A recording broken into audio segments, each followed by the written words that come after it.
Hello, hello! Welcome back to another episode of How I Bakes. How are you doing so far? Having a great day? Thank you for joining us. Today's episode, I'm going to take you back in time just a little. We're going to make some congee and chow mein. We typically like to have congee and chow mein for breakfast just before we go to school or before we go to work. It's a great way to start the day. You can find congee and chow mein anywhere you go. You can find them in street vendors, you can find them in restaurants, just about anywhere. And you can make this easily at home. For the congee part of the recipe, you'll be needing 1 cup of rice. I pre-soaked it for about 45 minutes. You don't necessarily need to soak it if you don't want to. I'm just soaking it so it kind of helps the rice break apart. You could use anywhere from 8 to 12 cups of chicken stock, depending on how thick or how watery you want your congee. Salt and pepper to taste. Anywhere from 3 to 5 tablespoons of scallion, 2 tablespoons of finely chopped ginger, 2 to 3 tablespoons of sesame oil to taste. So for the chow mein recipe, you'll need a package of chow mein noodles. As you notice, this is a thin egg noodles, completely different from the ones you would get from a Chinese restaurant with low meats that you would have. Called pan fried noodle, if you see. You could do an assortment of vegetables. For my vegetables, I got some chives, some carrots, some onions, and some cabbage. For the sauce, I have 3 tablespoons of sugar mixed with 1/3 cup of superior dark soy.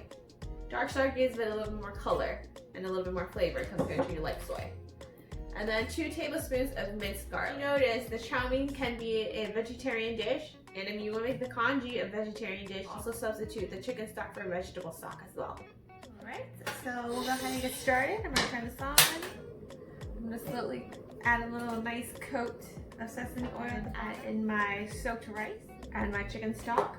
So the congee portion of the recipe is actually the most time consuming portion. Congee takes anywhere from 45 minutes to an hour and a half to 2 hours, depending on, again, how much you want your rice to be broken and how liquidy you want your consistency to be. So I'm going to go ahead and set this aside and let this boil. Once it brings to a boil, I'm going to go ahead and set it to a low and let it simmer for about a good 20 to 30 minutes. When it comes to a boil, be sure to stir occasionally to make sure the rice doesn't stick to your pot.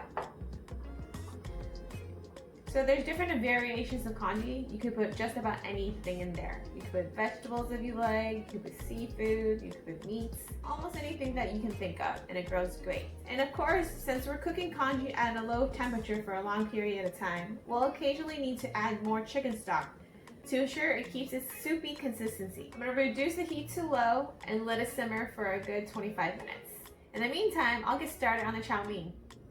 For the chow mein, you want to get a pot and fill it with water, bring it to a boil. Once the water comes to a boil, we'll go ahead and put the chow mein in and let it boil for 2 minutes. We'll strain the noodles after 2 minutes and we'll get started on cooking. Loosen up the egg noodles a little bit, just make sure it's evenly blanched. We'll remove the noodles and water, add a little bit of oil, add the garlic, add the onions,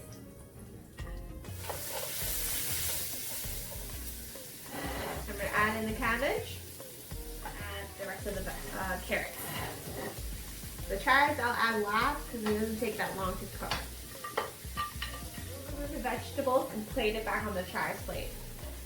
Add the oil to your pan, coat it evenly, lower the heat to medium, and add in the egg noodles. And spread the egg noodles apart. Be sure to not break them if you want to, keep its consistency. The soy sauce and sugar mixture, we'll go ahead and add it in. About 3 tablespoons of chicken stock. If you see that majority of the noodles are covered with the soy, we can go ahead and add the vegetables second. Once that you see all the vegetables and the noodles are incorporated together with each other, we go ahead and reduce heat. And there you go. It's been about 30 minutes, and everybody's congee shouldn't be sticking at the bottom. Make sure you're stirring frequently to prevent that. Now again, there's different variations of congee, and if you wanted to add anything inside, you're more than welcome to do so now. I had some leftover dumpling filling that I'm going to go ahead and just put in here. It was pre-marinated, so it's going to taste really tasty. We can also add generous portions, pinch of salt and pepper to taste. Since my dumpling filling already has ginger, I'm going to go ahead and omit and refrain from putting too much ginger. Welcome back, welcome back. So this is the result. I have my chow mein noodles, and some fresh vegetables, and of course my congee. I like mine right in the middle, not too thick, not too soupy. Alright, and of course sriracha to go with this. Now for the scallions, you could go ahead and put half if you want it during the intermission of you adding ingredients, or you could wait till the end and add it on top. Alright, quite hot. I'm giving it a go. Grab some sriracha.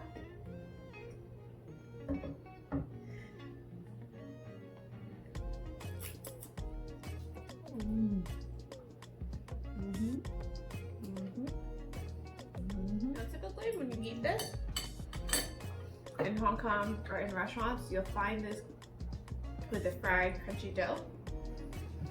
And that goes good with the congee when you dip it. I'll have to find a recipe and learn how to make that. But until then, let's give the congee a try. Careful, it's really hot.